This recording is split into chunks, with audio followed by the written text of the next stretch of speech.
Dans l'assemblée des saints, assoiffé je me tiens, que ton onction descende sur moi. Conscient que mon destin est dans le creux de ta main, que ton onction descende sur moi. Je suis disposé, assoiffé, que ton onction descende sur moi. Je suis disposé, assoiffé, que ton onction descende sur moi.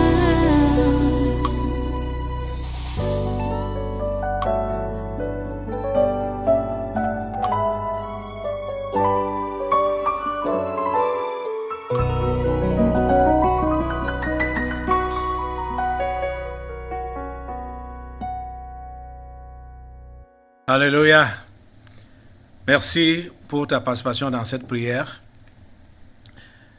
Tu vas rester debout et prends ta Bible. Prends ta Bible. Et nous allons partir dans le livre d'Apocalypse, chapitre 12. Apocalypse, chapitre 12.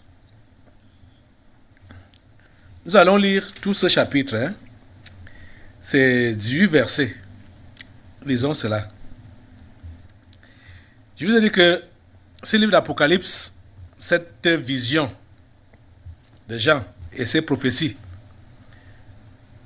ça concerne ce temps dans lequel nous sommes plus que les autres temps. Je vous assure. Ça concerne cette période plus que dans le passé. Vous savez déjà, Jean était le dernier apôtre qui était resté vivant et qui est aussi mort martyr. Avant de partir, le Seigneur lui a montré cette vision de ce qui devait arriver à son Église, dans les temps de la fin. C'est une vision qui était, on peut dire, renouvelée, puisque Daniel avait également vu ces temps-ci. Les temps dans lesquels nous sommes, hein, Daniel avait vu ça. Donc des milliers d'années avant même,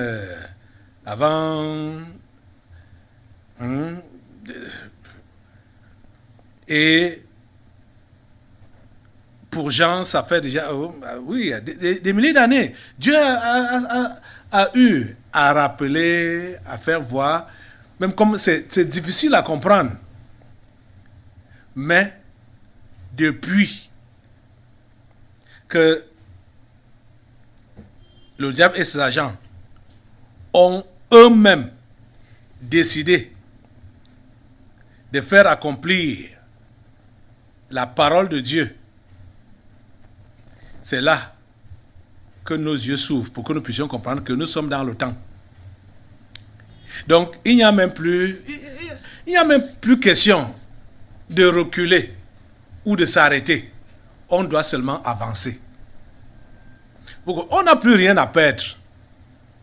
Hein? On a plutôt tout à gagner. Dans ce temps-ci, on n'a rien à perdre. Donc, la question que je vous ai posée depuis plusieurs semaines, à quoi t'attendais-tu quand tu disais que tu donnais ta vie à Jésus? Ou à quoi t'attends-tu quand tu donnes ta vie à Jésus? Vos attentes-là, ce n'est pas ça qui doit continuer à fonctionner dans vos têtes. On n'a plus rien à perdre. On a tout à gagner. Donc toi qui continue peut-être, de temps en temps, ça vient encore dans ta tête que mais ma carrière, mon avenir, ma vie, mes projets, mes enfants, ma famille. Qu'est-ce que je vais devenir? Tu n'as rien à perdre. On a tout à gagner. En ce temps-ci, il faut faire tout pour le tout. Pour que tu puisses être parmi ceux que le Seigneur va féliciter. bon et fidèle serviteur. Entre dans la joie de ton maître. On n'a plus rien à perdre. On n'a plus rien à perdre. Et bien évidemment, pour ceux-là qui vont donc avoir peur et vont se compromettre, ils auront à perdre leur vie. Ils auront tout perdu. Parce qu'en ce temps-ci, si tu as cru, ça fait 40 ans, 50 ans, ou je ne sais pas combien d'années, 20 ans, 10 ans, 5 ans, dans le nombre d'années que tu as eu à croire, ou même 70 ans, 80 ans, tu es réellement dans la foi, tu étais dans la foi, mais maintenant, tu baisses les bras parce que tu te compromets au mensonge de l'heure. Tu auras tout perdu. Tu auras tout perdu. Donc, pour ceux d'entre vous qui allez comprendre que vous n'avez rien à perdre, vous avez tout à gagner, il faut donc donner le tout pour le tout. Il faut donner le meilleur de vous-même pour que vous puissiez être félicité par votre maître qui va vous dire bon et fidèle serviteur. Entre dans la joie de ton maître. Tu as été brave. Tu as tenu le coup. Ok, prends donc Apocalypse chapitre 12. Apocalypse chapitre 12, je vais lire tout ce chapitre. Ça dit ceci, à partir du verset 1. Un grand signe parut dans le ciel. Une femme enveloppée du soleil, la lune sous ses pieds et une couronne de 12 étoiles sur sa tête. Elle était enceinte et elle criait, étant en travail et dans les douleurs de l'enfantement. Un autre signe parut, encore dans le ciel, et voici, c'était un grand dragon, rouge, ayant 7 têtes et 10 cornes, et sur ses têtes 7 diadèmes. Sa queue entraînait le tiers des étoiles du ciel et les jetait sur la terre. Le dragon se tint devant la femme qui allait enfanter, afin de dévorer son enfant lorsqu'elle aurait enfanté. Elle enfanta un fils qui doit paître toutes les nations avec une verge de fer. Et son enfant fut enlevé vers Dieu et vers son trône. Et la femme s'enfuit dans le désert, où elle avait un lieu préparé par Dieu, afin qu'elle y fût nourrie pendant 1260 jours. Il y eut guerre dans le ciel. Michel et ses anges combattirent contre le dragon, et le dragon et ses anges combattirent. Mais ils ne furent pas les plus forts, et leur place ne fut pas trouvée dans le ciel. Et il fut précipité, le grand dragon, le serpent ancien, appelé le diable et Satan, celui qui séduit toute la terre. Il fut précipité sur la terre, et ses anges furent précipités avec lui. Et j'entendis dans le ciel une voix forte qui disait, « Maintenant le salut est arrivé, et la puissance et le règne de notre Dieu et l'autorité de son Christ, car il a été précipité, l'accusateur de nos frères, celui qui les accusait devant notre Dieu jour et nuit. » Verset 11. Ils l'ont vaincu à cause du sang de l'agneau et à cause de la parole de leur témoignage.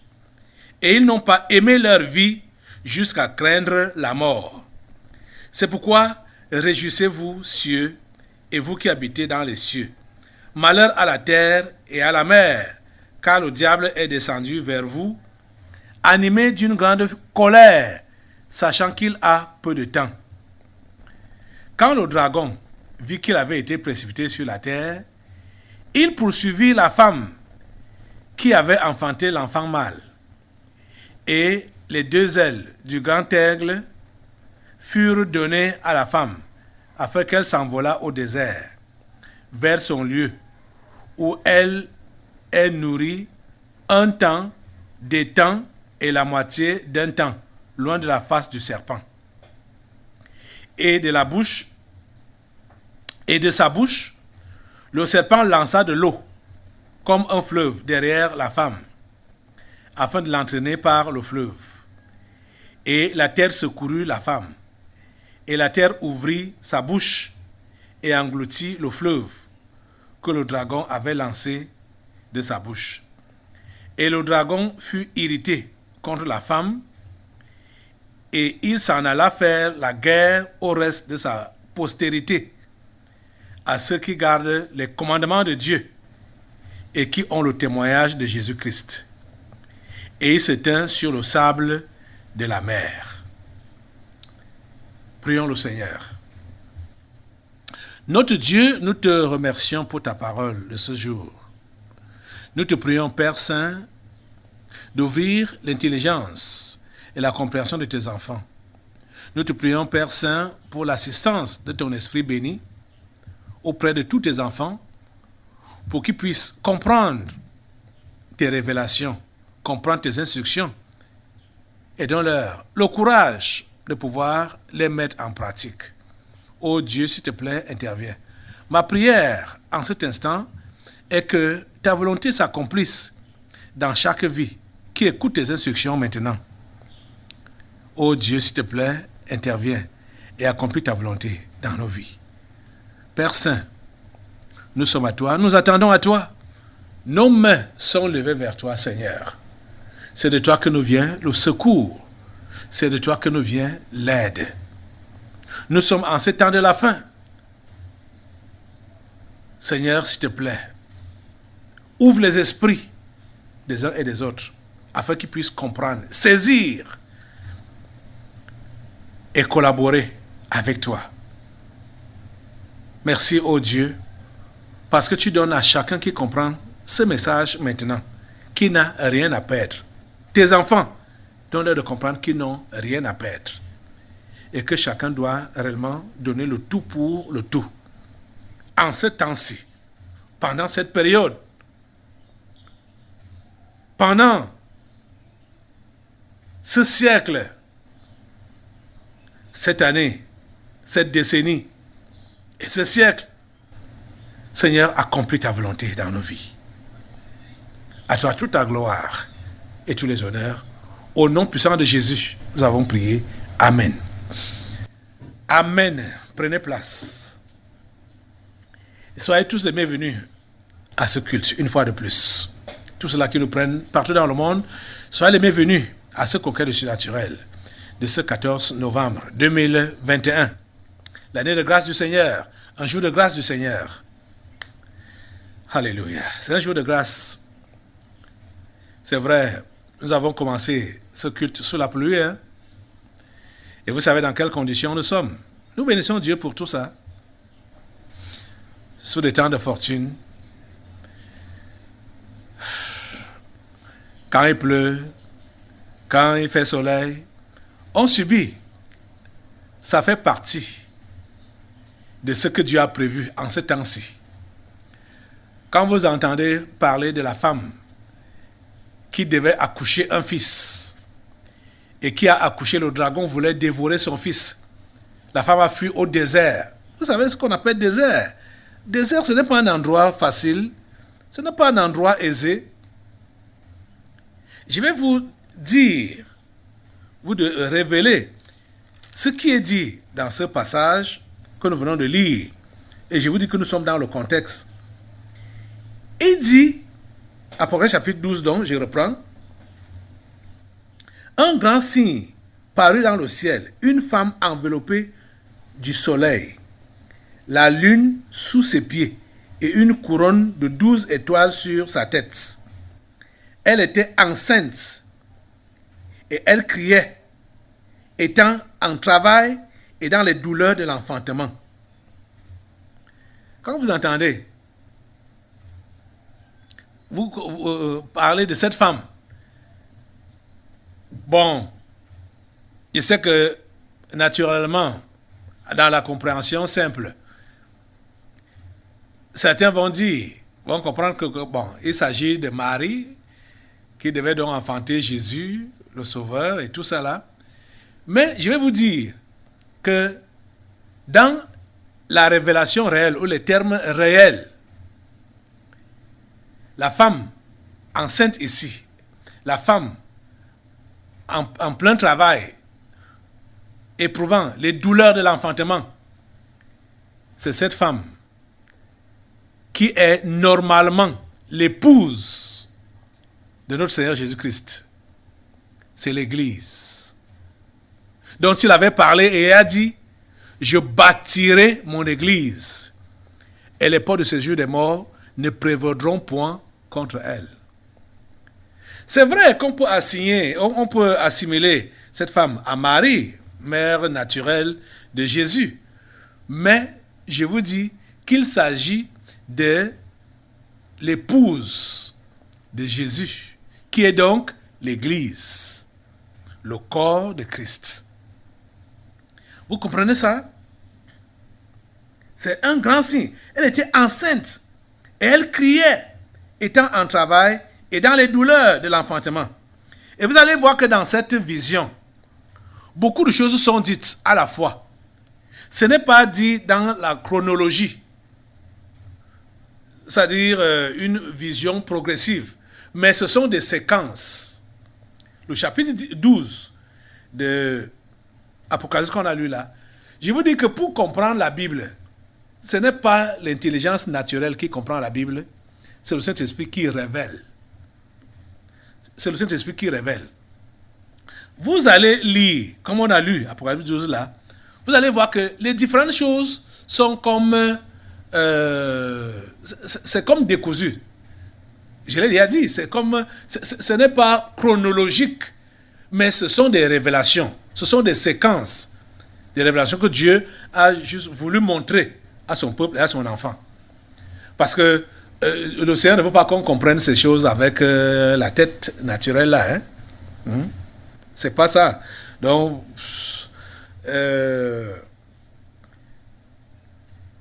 on continue. Il dit au verset 3, un autre signe parut encore dans le ciel. Et voici, c'était un grand dragon rouge, ayant 7 têtes et 10 cornes. Et sur ses têtes, 7 diadèmes. Sa queue entraînait le tiers des étoiles du ciel et les jetait sur la terre. Le dragon se tint devant la femme qui allait enfanter, afin de dévorer son enfant lorsqu'elle aurait enfanté. Vous savez, la scène qui est racontée ici, là, c'est une scène qui, quand Jean voit cette vision, c'est ce qui s'est passé longtemps avant. C'est-à-dire, le dragon qui entraîne le tiers des étoiles, dont la queue entraîne le tiers des étoiles. C'est quand le diable est tombé avec ses anges, qui sont devenus maintenant les démons. Vous voyez? Cette scène-là est revenue encore. On est revenu, je peux répéter, est revenu sur la scène. Puisque on comprend que Dieu a toujours voulu avoir son Église communier avec lui. Vous voyez, tout cela vise l'Église. Tout cela vise les rachetés, les élus de Dieu, les enfants de Dieu. Et c'est par jalousie que le diable a séduit le premier couple, Adam et Ève, que vous connaissez. C'est par jalousie. Parce que il avait su que Dieu a décidé d'avoir une communion intime, parfaite, particulière avec l'homme. Et c'est pourquoi il a voulu donc rompre la communion de l'homme avec Dieu en l'incitant à la désobéissance. Parce que le péché, c'est ça, la désobéissance, la rébellion, le fait de ne pas garder les prescriptions de Dieu. Et c'est par là que Satan a réussi, comme Adam et Ève n'ont pas gardé les prescriptions de Dieu. Ils ont donc péché. Ils sont sortis des voies de Dieu. Mais Dieu, dans sa programmation, a toujours voulu que son enfant soit en communion avec lui. Et le diable aussi, dans sa jalousie, a toujours voulu combattre pour empêcher l'homme d'être en communion avec Dieu. Donc, verset 4 dit donc que sa queue entraînait le tiers des étoiles du ciel et les jetait sur la terre. Le dragon se tint devant la femme qui allait enfanter afin de dévorer son enfant lorsqu'elle aurait enfanté. Je vais vous dire une chose. Ce qui dérange le plus le diable et ses démons sur cette terre, c'est l'Église. C'est la présence des enfants de Dieu, c'est la présence des hommes et des femmes obéissants à Dieu. C'est ça qui énerve le plus le diable. Et c'est ça, et c'est eux qu'il veut effacer. Il veut les dévorer. Oh mon Dieu. Vous ne connaissez rien, hein? Vous ne connaissez rien. Comprends une chose aujourd'hui. Je vais te dire, cher ami, chrétienne, chrétien, si tu es celui ou celle qui a décidé d'être obéissant à Dieu, tu as décidé de t'engager pour Dieu, de t'engager pour Jésus, comprends que tu es la cible numéro 1 du diable et de ses démons. Comprends que tu ne peux jamais être aimé dans ce monde. Comprends que le diable met toutes ses batteries en marche pour t'abattre. Tu comprends, non? Tu es indésirable. L'Église, les enfants de Dieu obéissant à leur Père, ce sont des ennemis numéro 1 du diable et du monde des ténèbres. Tu comprends ça? Tu dois le comprendre.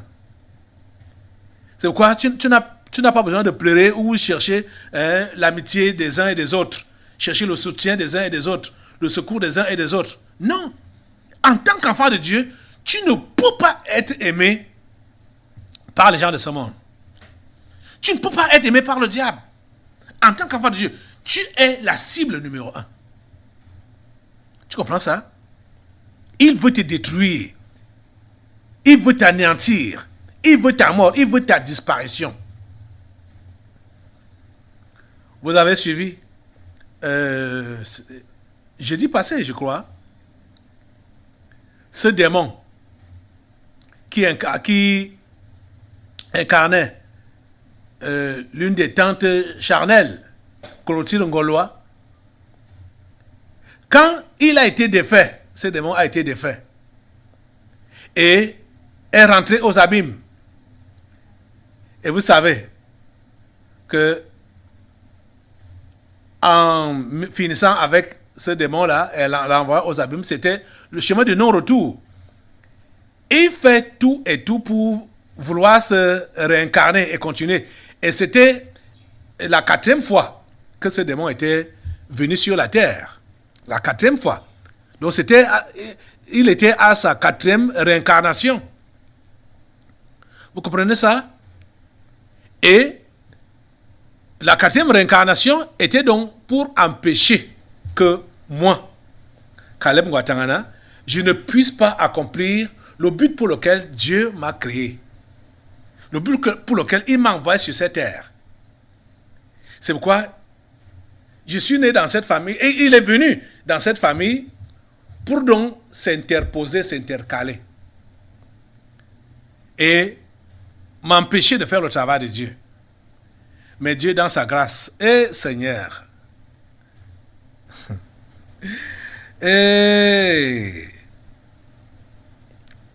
qu'est-ce que j'ai fait à Dieu pour qu'il m'aime? Qu'est-ce que j'ai fait à Dieu pour qu'il m'aime? Quand je pense à l'amour de Dieu pour moi, quand je pense d'où je suis sorti,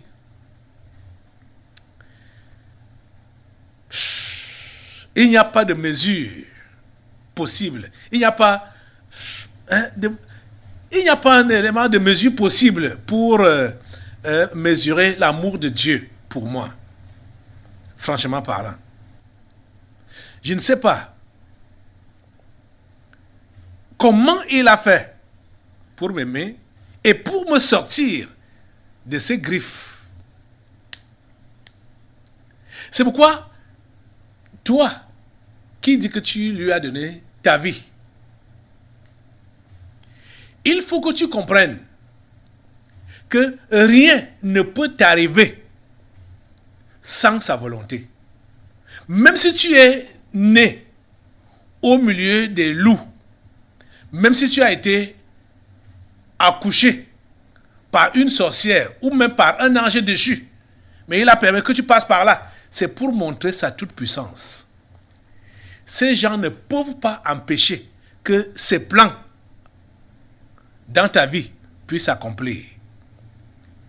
C'est pourquoi vous autres qui pleurnichez, quand vous avez des attaques, quand vous avez des tribulations, quand vous avez des oppositions, quand vous avez des persécutions, vous ne savez pas ce que vous faites.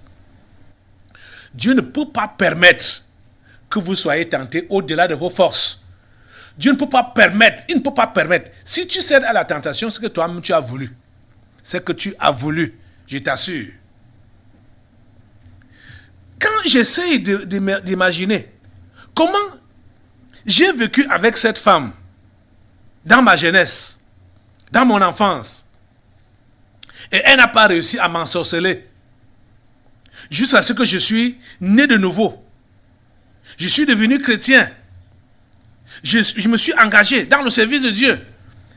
Et comme je vous dis là, je me suis engagé, quand je suis né de nouveau, je me suis engagé dans le service de Dieu, je m'étais déjà séparé de la famille. Quand j'ai cru, je me suis séparé de la famille. Donc, je n'avais plus rien à faire avec eux. Donc, ils ne pouvaient plus avoir d'impact sur ma vie. J'avais coupé les liens. J'ai compris ça depuis le début. Dès ma conversion, que puisque moi seul je savais ce que j'étais et ce que je suis devenu après avoir rencontré Jésus, personne ne pouvait me convaincre du contraire. Au contraire, quand les gens me disaient que tu es devenu fou, tu es entré dans le secte, moi j'avais pitié d'eux. Je dis, mais ces gens, vous ne savez pas ce que vous dites, vous ne savez pas ce que vous racontez. Parce que je savais, comme le diable voulait m'éliminer. Depuis mon enfance, j'ai dit depuis mon enfance, le diable voulait m'éliminer. Au point où je me suis engagé dans des mauvaises choses très tôt. Donc pour que je ne puisse même pas atteindre l'âge de 20 ans ou de 25 ans. Si je ne me convertisse pas avant le temps, je n'allais pas survivre. J'étais un délinquant. Très tôt délinquant. Donc, quand j'ai été sauvé et que moi-même, je vois que ma vie a changé, que j'ai changé, toutes les tendances que j'avais auparavant là, la vie mondaine, qui m'attirait, j'ai abandonné toutes ces choses et quelqu'un va me dire que tu es devenu fou. Je me moque de la personne, je dis, toi, tu ne sais pas ce que tu dis. Tu ne sais pas ce que tu dis. Tu ne sais pas d'où je sors. Tu ne sais pas tu ne sais pas la toute-puissance qui m'a transformé. Donc, si vous autres, vous pouvez être influencés par les dires des uns et des autres, des moqueries des uns et des autres, ça veut dire que vous n'avez pas touché Jésus. Ça veut dire que vous n'avez pas touché. Ça veut dire que vous êtes en train de faire la religion. Vous avez juste changé de religion. Mais s'il a touché votre vie et vous a transformé, personne ne peut vous convaincre et vous dire le contraire. Vous comprenez? Ce n'est pas les moqueries que je n'ai pas reçues. Ce n'est pas les injures que je n'ai pas reçues. Ce n'est pas les... J'ai reçu les injures, les moqueries, j'ai reçu tout ça. Mais ça ne me disait rien parce que c'est moi seul qui avais expérimenté le changement donné par Jésus. Vous pouvez vous rendre compte qu'un enfant de 9 ans, quand j'étais 9 ans, boit 4 litres d'alcool, le vin de palme alcoolisé là, 4 litres. Vous vous rendez compte? Un enfant de 9 ans qui fume le chanvre indien. J'ai fait ces choses à partir de 9 ans. Je buvais déjà, je fumais le chanvre indien. Vous imaginez? Et je rencontre Christ Il me délivre de toutes ces choses-là. Et quelqu'un va me dire que tu es entré dans la secte. Quelqu'un va me dire que tu es devenu fou. Je dis, mais toi, tu ne sais pas ce que tu racontes. Tu ne sais pas ce que tu racontes. Dans l'assemblée des saints, assoiffé je me tiens, que ton onction descende sur moi. Conscient que mon destin est dans le creux de ta main, que ton onction descende sur moi. Je suis